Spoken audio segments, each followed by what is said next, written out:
Sunday, June 20th, 1999. We are starting our deep dive in Venice, Italy.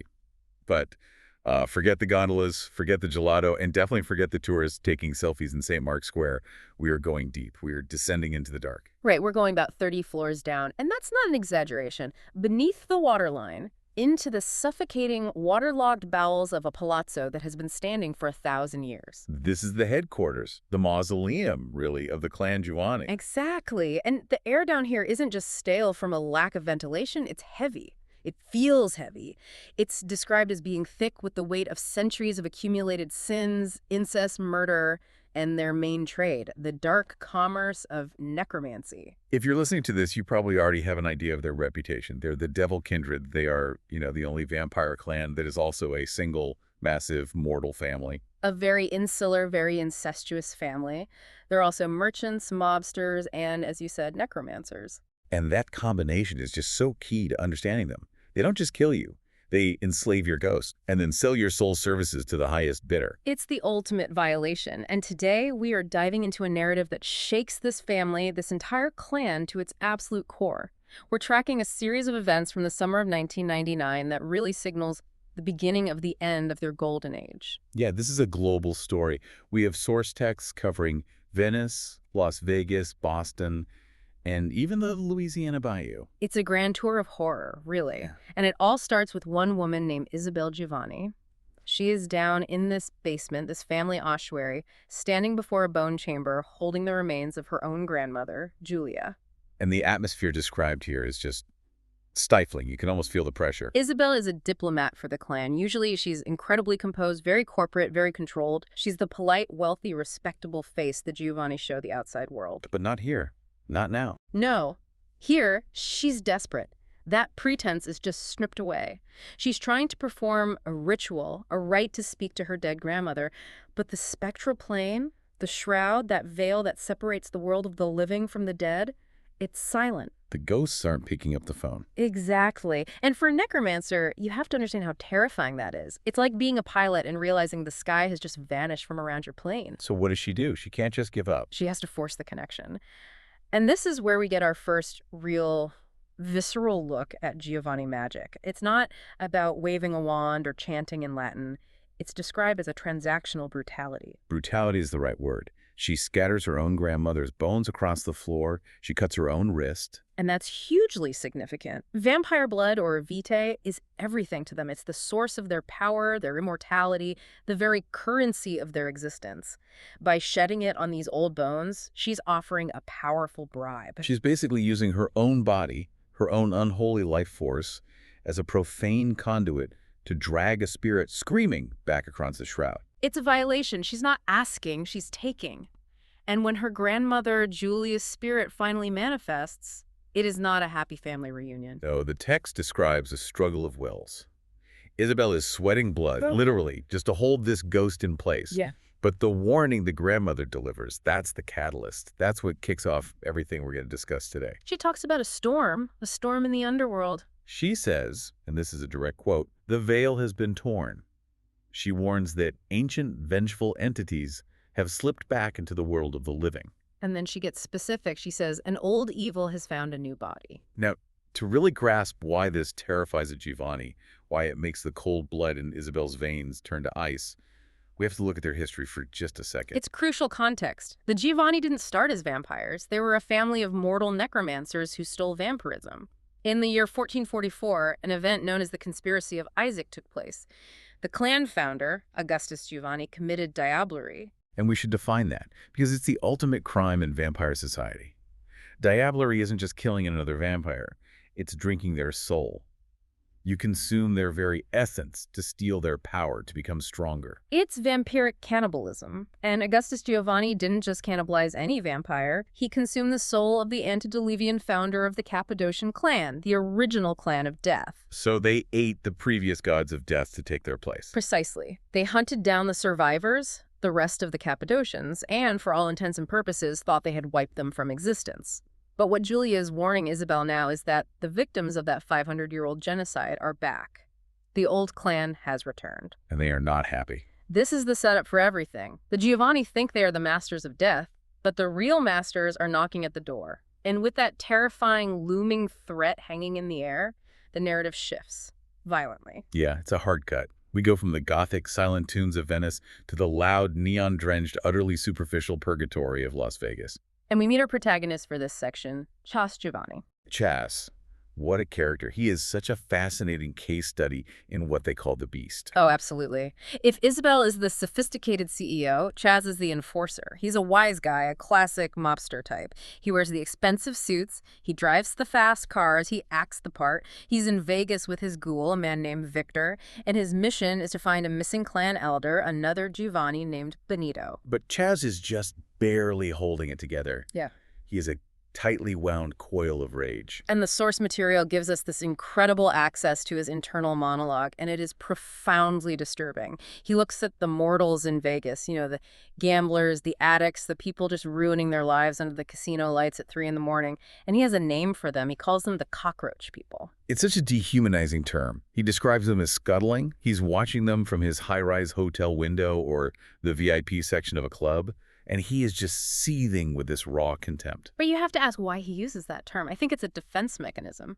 Chaz is a neonate. He hasn't been a vampire for very long. He still remembers being human. He looks at these desperate people hooked on a jackpot or a fix, and he's projecting his own self-loathing onto them. He sees them as weak because on a fundamental level, he feels weak. They're addicted to gambling. He's addicted to blood. It's the same compulsion, just a different substance. That's a great point. He hates them because he envies their mortality, their life. They are alive. They have warm blood coursing through their veins. He's a walking corpse animated by a predatory demon. So when he calls them cockroaches, he's trying to convince himself that he's higher up on the food chain. I am the predator, you are the bugs. But the terrible irony is that he is just as driven by raw, uncontrollable compulsion as any of them. The text mentions he can actually hear their blood. It's described as a rhythmic thrumming. I love that detail. It's almost like synesthesia. To a hungry vampire, a crowded room isn't a visual experience. It's an auditory assault.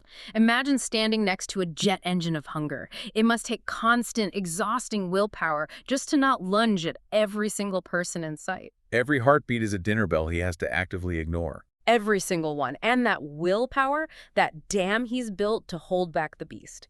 It's about to break. Chaz gets back to his hotel suite. He's hoping for quiet, hoping to shut out that constant thrumming. Instead, he walks in and finds his ghoul, Victor, having a party with 2 young women. It's a scene of just total debauchery. There are drugs everywhere, there's sex, and crucially, there is the smell of exposed blood. Maybe one of the women has a small cut. Or maybe it's just the rush of narcotics making their blood sing in their veins. It doesn't matter. It's the trigger. This is what the lore calls the red haze. In game terms, this would be a frenzy check, and Chaz fails it catastrophically. And it's so important for you to understand this. This isn't Chaz getting angry and losing his temper because his employee is goofing off. This is a physiological override. The beast, that predatory, demonic drive inside every vampire, hijacks his brain. It takes control. They're like a shark-smelling chum in the water. The rational mind, the part of him that is Chaz Giovanni, just shuts down completely. And the violence that follows is described as blunt, clumsy, and utterly terrifying. He doesn't use his claws or fangs at first. He picks up a heavy, old-fashioned telephone and just shatters a woman's skull with it. He throws the other body against the ceiling with enough force to crack the plaster. It's not a choreographed fight scene from a movie. It's a natural disaster contained within a hotel suite. And he feeds, not because he made a decision to, but because the predator took over and the predator was starving. He drains them both dry in seconds. But for me, the most chilling part of his whole scene is the aftermath. Oh, yeah. The red fog lifts, the beast recedes, sated for the moment, and Charaz is left standing there looking at the broken bodies, the blood splattered on the walls, the ruined furniture, and he feels nothing. No remorse, no horror, just annoyance. Just annoyance. He's not horrified that he just murdered 2 women who, minutes before, were alive. He's annoyed that he has to clean it up. He turns to his ghoul, Victor, and tells him to clean up the mess as if it were spilled luggage. That one line just establishes the moral void at his core. Chaz is a monster. He might wear a nice suit and drive a cool car, but the human part of him is atrophied. It's withered away. The beast is winning the war for his soul. So Victor, being the loyal ghoul, cleans up the bodies, treating them like so much trash, which tells you a lot about Victor too, and they get back to the mission. They have a meeting scheduled with the local Giovanni operator, a man named Milo Rothstein. The Rothsteins are the Jewish branch of the Giovanni family. They usually handle the numbers and the casino rackets for the clan. And the dynamic in this meeting is pure tension. You have Chaz, this blunt instrument from the East Coast, and Milo, who is playing the part of the harmless local. He's playing the "aw shucks, I don't know anything" card about the missing elder, Benito. But there's a third person in the room. A watcher. Montrose. A Nosferatu. For anyone new to this world, the Nosferatu are, well, they're the sewer rats of the vampire world. They are cursed with a physical hideousness that forces them to live in the shadows. Montrose is described as looking like a twisted war prisoner stuffed into designer clothes. And he's there representing the local political structure, the Camarilla. He's keeping an eye on these independent Giovanni making moves in his city. The power dynamic in this room is just fascinating to unpack. Milo is playing the fool, but Chaz, he senses the trap. The entire dialogue is a dance of lies. Chaz pretends he's just a simple enforcer, a hired gun. Milo pretends complete ignorance about Benito's kidnapping. But Chaz, despite that catastrophic loss of control earlier, is street smart. He's not a fool. He realizes Milo is stalling for time. So later that night, he's had enough. Chaz goes back to Milo's room. He's done talking. The interrogation gets physical immediately. He uses potence, which is the discipline of supernatural strength. And it's not just about hitting hard, it's hydraulic power. It's the ability to crush a steel pipe with your bare hands. He's tearing the room apart, beating Milo, trying to get information. But in the middle of this brutal interrogation, Chaz has a realization. Milo isn't just useless, he's a liability. He's a traitor. He's the one who sold out the missing elder, Benito, to the clan's enemies. And Chaz decides to solve this problem in the most spectacular Vegas-style way possible. He stages a fire accident. He binds Milo Rothstein to a full-sized vending machine. A vending machine. It's so absurd, but so brutal and effective. He ties him to it with whatever is on hand lamp, cords, belts, whatever. And then he throws the entire package, Milo and the machine, through the plate glass window of the 29th floor suite. The defenestration of Vegas, as it's called, the text really focuses on the physics of it, this flaming streak in the Vegas night sky. It's gravity doing the work that his claws couldn't. And it sends a message. To any mortals who see it, it just looks like a mob hit or a drug deal gone horribly wrong. It's very on brand for the Giovanni. It's loud, it's messy, but it looks like a mortal crime. He's maintained the masquerade. But the victory is incredibly short-lived. Chaz returns to his own room, probably feeling like the apex predator, you know. He's taken out the traitor, he's asserted his dominance, he walks in, and he finds Victor, his ghoul, sitting in a chair, dead. And this is the pivot point for this whole section of the story. Yeah. Because Victor wasn't torn apart by a werewolf. He wasn't staked through the heart. He wasn't drained of blood. No, he's just sitting there holding a cup of coffee, and the room smells faintly of almonds. Cyanide. Cyanide, it's so mundane, and that's precisely why it's so terrifying. Vampires, you see, they prepare for supernatural threats. They prepare for magic, for claws, for sunlight. They don't usually prepare for basic chemistry. This tells Chaz that his enemy isn't another vampire clan.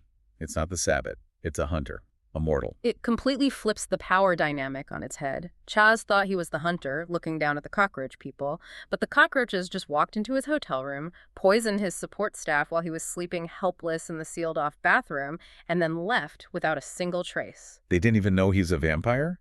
They targeted the human ghoul. Which is brilliant in a way. It isolates him completely. A vampire without a ghoul to watch their back during the day is incredibly vulnerable. Victor with his daylight eyes and ears, and now Chaz is blind. He has to flee Vegas. He's failed.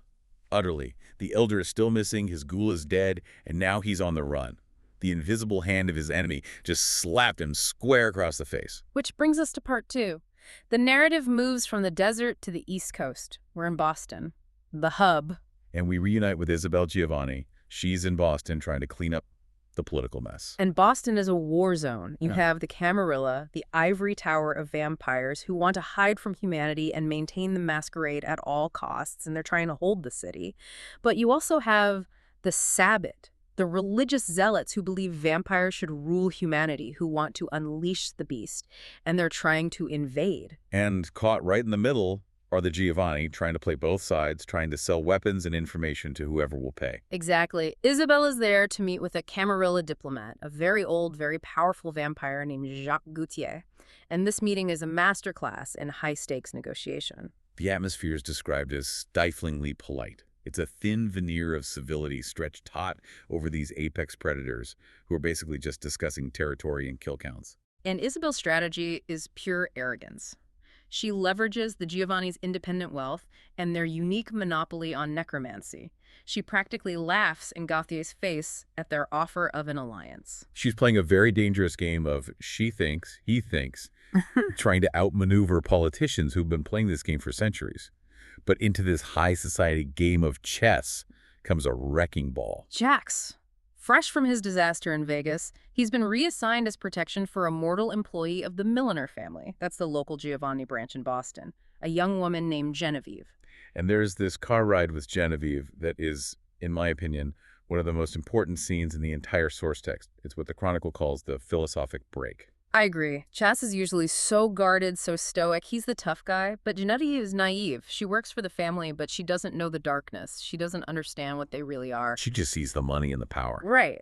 And she asks him about his life, about being one of the kindred. And something in him just cracks. He opens up. He tells her about the woman he loved when he was still alive. Why do you think he does that? It seems so out of character. I think he's just exhausted. I think being a monster, maintaining that facade of anger and control is hard work. And Genevieve, she represents the clean, corporate, sanitized version of evil that the Milliners practice. She thinks she understands the business. And Chaz wants to shatter that illusion for her. He wants to show her the real, ugly scars. He explains the blackness that he feels inside him. He tells her that for a vampire, true intimacy is impossible. And this is a really crucial piece of the lore. It is. He says if he loves a mortal woman and turns her into a vampire, the embrace, as they call it, he's murdering her soul and damning her to an eternity of hunger and horror. But if he makes her a ghoul, he's enslaving her to his blood, making her an addict who can't live without him. There's no happy ending. There's no romance in this version of the vampire story. It's all just predation and slavery. And then he says the line that just defines his entire existence. He says, anger is the only shield against the beast. That line gives me chills every time I read it. It's the core of his personal tragedy. He honestly believes that by staying angry, by being the tough guy, he can control the monster inside. He thinks he can use his rage to focus the beast, to aim it at his enemies. But as we saw in that Vegas hotel room, the anger is the doorway for the beast. It's a trap. He's building his only defense out of the very thing that's destroying him from the inside out. It humanizes him just enough to make the violence that comes next feel genuinely tragic. Because almost immediately after this rare moment of vulnerability, the violence explodes again. Chas is in a diplomatic meeting with Isabelle and the Camarilla diplomat Gauthier, and Chas just snaps. It's a kitchen brawl. Yeah. The diplomatic veneer just shatters into a million pieces. We don't know exactly what started it. Maybe Gauthier made a snide, condescending comment. Maybe Chas was just on edge after everything. But the meeting dissolves into a fistfight. Chaz chases this centuries-old vampire diplomat into a restaurant kitchen. And there's improvised weaponry everywhere. Chaz literally impales Gauthier with a massive carving fork. It's chaotic. It's messy. It's the opposite of Isabelle's controlled diplomacy. But then, just like in Vegas, there's an ambush. A third party strikes again. Hunters burst in. And this time, they aren't using something subtle like cyanide. They're using flamethrowers. And holy water. And that holy water detail is just fantastic. They spray chests with it, and absolutely nothing happens. Which must have been terrifying for the hunters. Their faith, their ultimate weapon, does nothing. Right, because the Giovanni clan's curse, their weakness, isn't faith-based in the same way as other vampires, but the fire. The fire is real. Fire is the great equalizer. Chazal goes into full combat mode. The text describes him just butchering these hunters with terrifying efficiency. It really shows you that even a clumsy, angry young vampire is a god of death compared to a mortal with a weapon. He survives, but the message is crystal clear. The walls are closing in. The mortals know who they are and where they are. Meanwhile, Isabelle is trying a different, more dangerous angle. She goes to parley with the Sabbat. She arranges a meeting with the Sabbat bishop, a vampire named Margaret. And if the Camarilla meeting was a corporate boardroom, this is a slaughterhouse. The description of Margaret's haven is pure nightmare fuel. The furniture is made of living, reshaped flesh. This is the signature of the Simis clan. Their discipline, vicissitude, lets them treat bone and muscle like it's soft clay. They don't just kill, they modify, they warp. And there's a ghoul there named Jonathan. The description says he has no mouth, he has no eyes, but he has these alien orifices on the palms of his hands. It's profound body horror. The Sabbat, particularly the Simis, use this to actively reject their humanity. They reshape themselves into monsters to prove they are no longer human. They believe they have evolved into something greater. Isabel looks at this mockery of the human form, and she is utterly disgusted. She sees herself as civilized evil, right? She thinks, we may enslave ghosts, but at least we don't do that. Exactly. She draws a line in the sand. But is she really any better? She enslaves souls for profit. Margaret reshapes flesh for ideology. It's just two different flavors of the same monstrous evil. And the ultimate irony is, Isabel still has to feed from Jonathan. The hunger doesn't care about politics or aesthetics. It's a moment of profound humiliation for her, having to partake in the Sabbath's twisted hospitality. She drinks from this modified vessel, disgusted yet compelled by her own thirst. The negotiation, of course, fails. The Sabbats offer a simple, join us or die. They don't do alliances, they demand submission. And in that moment, Isabel realizes the Giovanni are truly, completely isolated. They can't trust the Camarilla, they can't join the Sabbat, and the mortals are hunting them with flamethrowers. They are alone. Which brings us to part 3, the fate of Benito Giovanni. We finally find out where the missing elder, the man who started this whole mess, has been all this time. He's in the Nevada desert. He's managed to escape his captors, who we learn were likely Nosferatu working for this old clan. But he is stranded, alone, and the sun is coming up. This whole section reads like a survival horror story. You have to remember, Benito is an elder. He's a creature of high society, used to silk sheets, fine wine, and willing vessels. Now he's reduced to burrowing into the sand like an animal just to hide from the sun. He's feeding on rattlesnakes and lizards just to get a single drop of blood to keep himself from falling into torpor. It highlights how fragile even powerful vampires actually are. You strip away their money, their ghouls, their infrastructure, and they're just parasites burning in the sun. He's completely degraded. He's been stripped of all his dignity. He finally makes it to a derelict gas station out in the middle of nowhere. He finds a filthy bathroom, and he looks in a cracked mirror. He's trying to fix his hair, trying to wash the grime off his face. He's desperately trying to reclaim some shred of his human appearance, of his former self. And then the lights in the bathroom pop, one by one.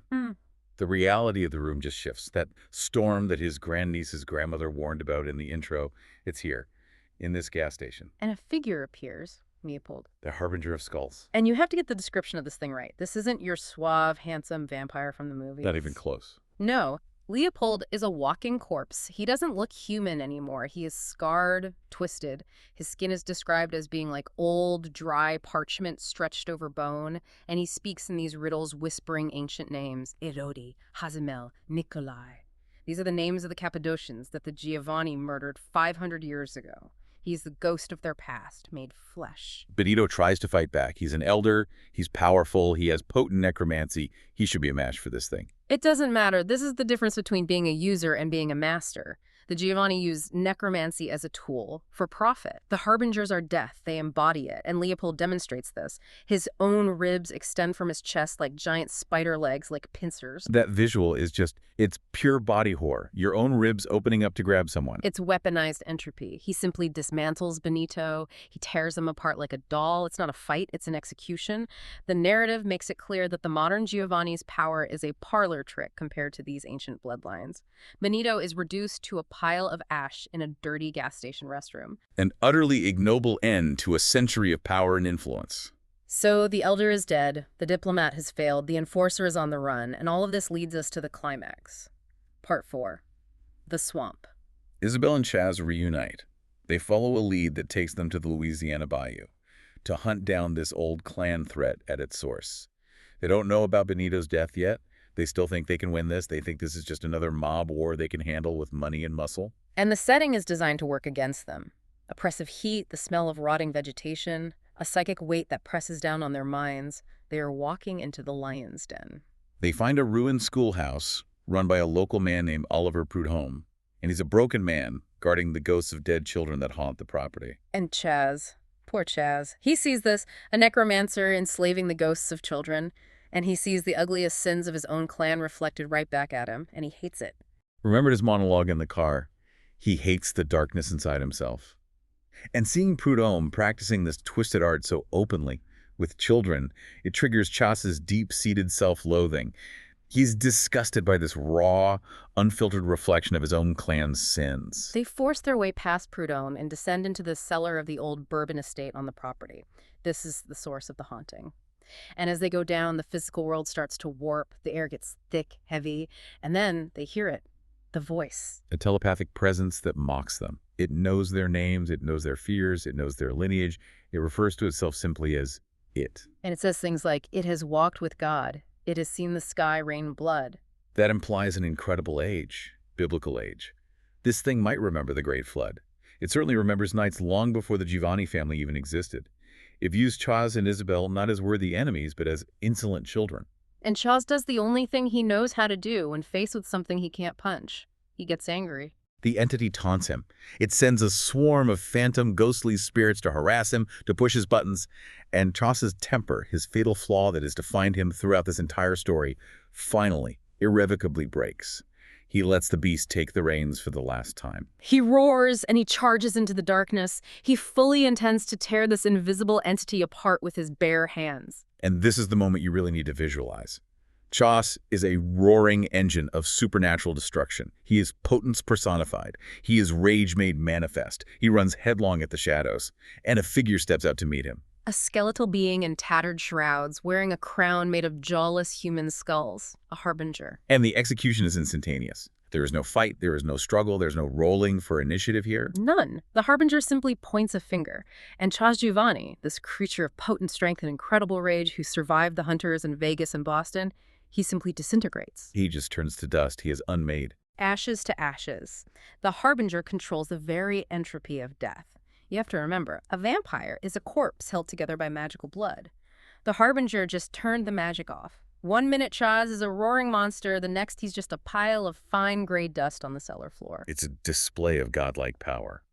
And it confirms that the war Isabel's grandmother warned her about isn't a war that Giovanni can ever win with force. Isabel falls to her knees in the ash of her friend. She's in shock. She fully expects to die next. But the creature spares her. And not of mercy. No, not at all. It's out of pure arrogance. It wants the Giovanni to know fear. It wants them to know what's coming. It commands her to return to Venice and tell the cloaked man, that's their name for Augustus Giovanni, the clan founder, that the old clan has returned from beyond the grave. Tell him we are coming. It's just chilling. The creature vanishes, leaving Isabel alone in the dark with the dust of her friend. It is a total, crushing, absolute defeat. And that brings us to the outro. Isabel is on a cargo flight back to Italy. She's lying in a shipping crate, as vampires do, and her internal monologue is just a litany of failure. Complete failure. She failed to find Benito in time to save him. She failed to secure an alliance in Boston. She failed to protect Chas. She realizes that all the political squabbles of the Camarilla and the Sabbat, the things she thought were so important, the great games she was playing, are meaningless distractions. A single tear of blood stains the wood of her coffin. It's a very gothic, very tragic final image for her journey. And the final scene of the entire chronicle takes us back to Venice.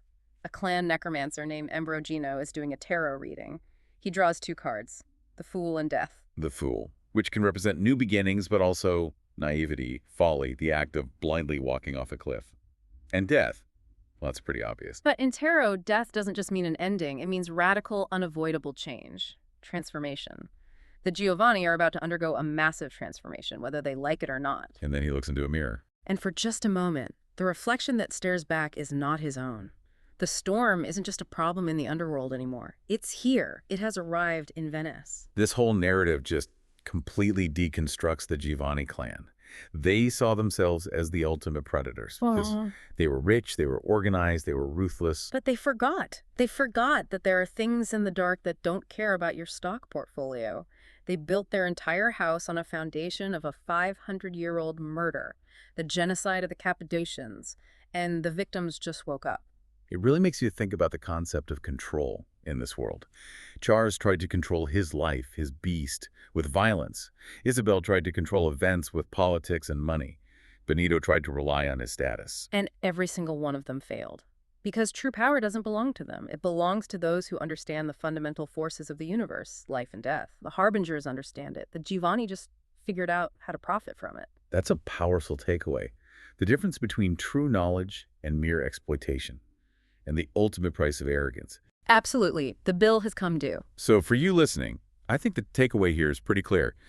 Be very, very careful whose grave you dance on. They might just reach up and grab your ankle. And if you're ever in Vegas and you smell almonds in your hotel room, don't drink the coffee, just run.